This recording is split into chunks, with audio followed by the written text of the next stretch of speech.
हम सबके गुरु यश भारती पुरस्कार से सुशोभित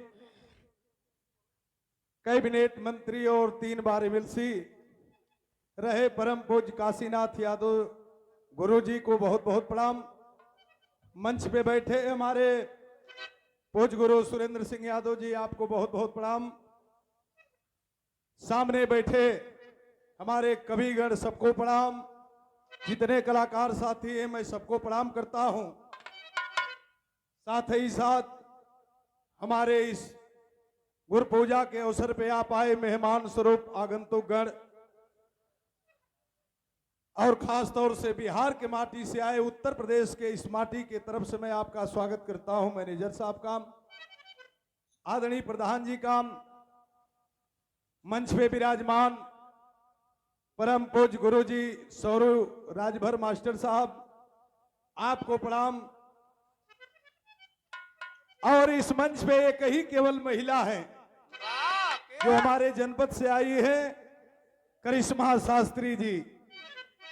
मैं आपका भी स्वागत करता हूं। और सामने लगे कैमरे से हम लोगों की आवाज जन जन तक पहुंचाने वाले आदरणीय साथियों, यूट्यूबर साथी, मैं सबको प्रणाम करता हूं, अभिनंदन वंदन स्वागत करता हूं।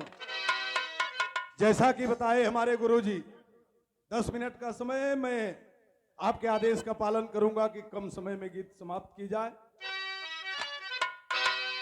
हमारे गुरुजी सुरेंद्र सिंह यादव जी बताए अभी अभी कि मेरा एक्सीडेंट हो गया था। एक्सीडेंट इतना भयानक था कि ये दूसरी जिंदगी मिली हमें। इसके लिए आप सभी को मैं बहुत बहुत प्रणाम करता हूं, अभिनंदन वंदन स्वागत करता हूं। ये गुरु की महिमा है, गुरु की कृपा है कि मैं बाल बाल बच गया। बगैर गुरु के मर्जी का कुछ नहीं होता। तो इसी पर एक गीत है। कौन सी गीत है मास्टर, छोड़ दीजिए।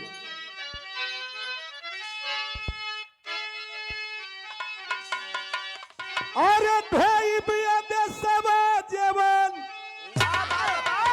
जीवन आप लोग ये उपकार कैले ही, आशीर्वाद दे के हमके दूसरी जिंदगी दे ले ही।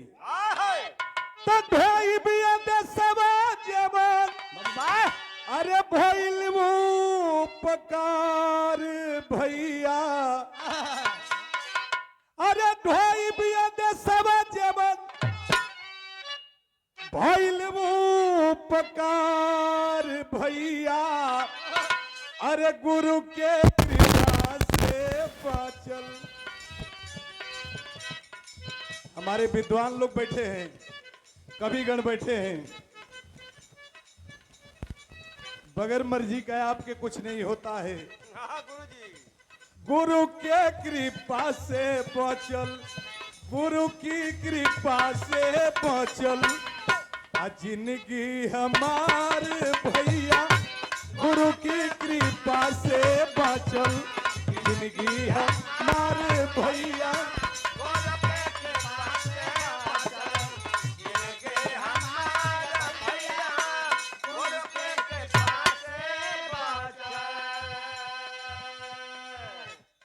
शिक्षा और दीक्षा इस दरबार से मिली है, इसीलिए कह नाम है ज्ञान दान पवलिया के यही हो शरण में। जियो भैया जियो।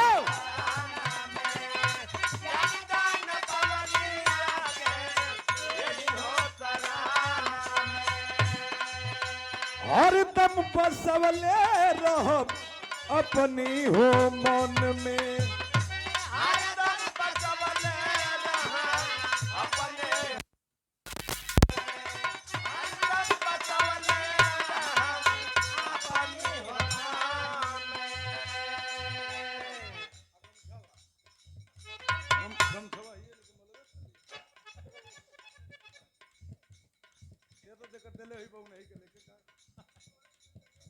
ये पुरस्कार हमारे पूज्य गुरु जी के तरफ से भेजा गया।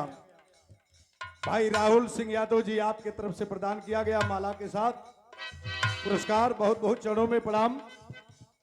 और एक सभा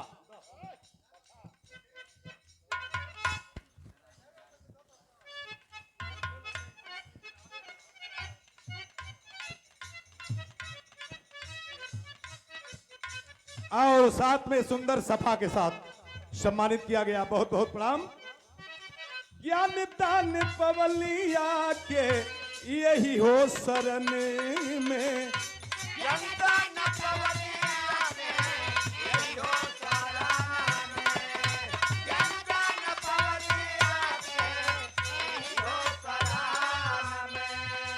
हरदम बसवले रहो अपनी हो मन में।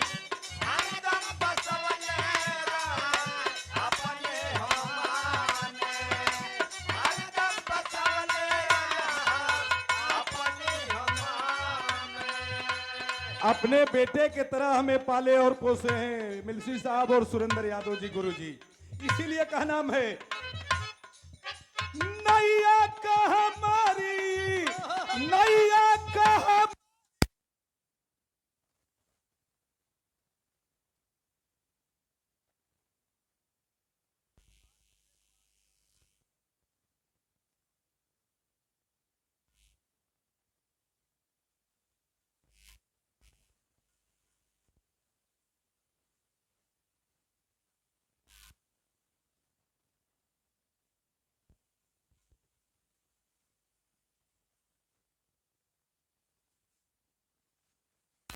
ये पुरस्कार है उदेश भैया के तरफ से और माला के साथ। बहुत बहुत प्रणाम। दूसरी लाइन में कहना है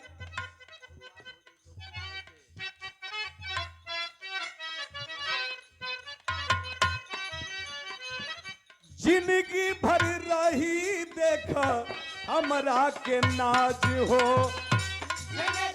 ये घमंड नहीं है, गर्व है।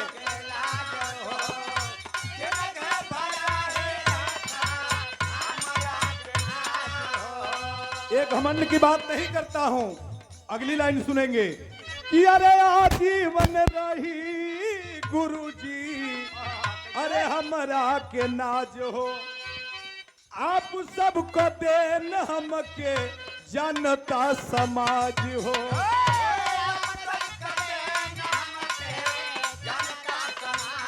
बहुत अच्छा, बहुत अच्छा, बाबा।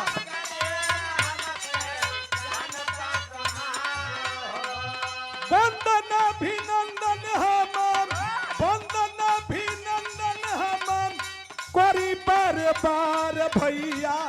गुरु की कृपा से बाँचल, गुरु की कृपा से बाँचल जिंदगी हमारे भैया। गुरु के कृपा से बाँचल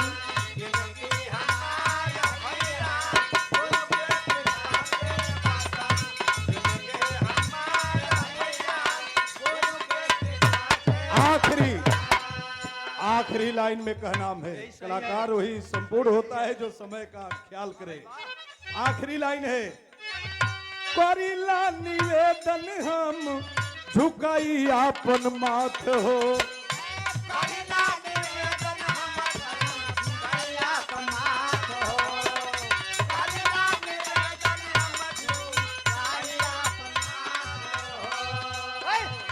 दिल में बसवले रहे सुरेंद्र काशीनाथ हो।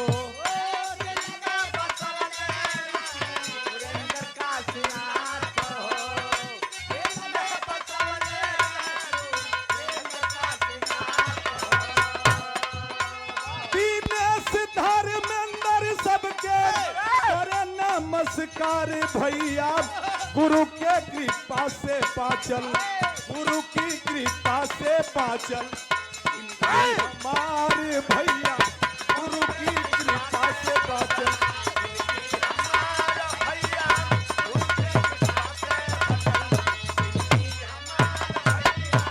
और गुरु के कृपा से बाँचल जिंदगी हमारे भैया।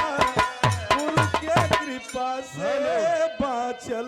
बहुत बढ़िया गीत, बहुत बढ़िया गीत धर्मेंद्र बाबू।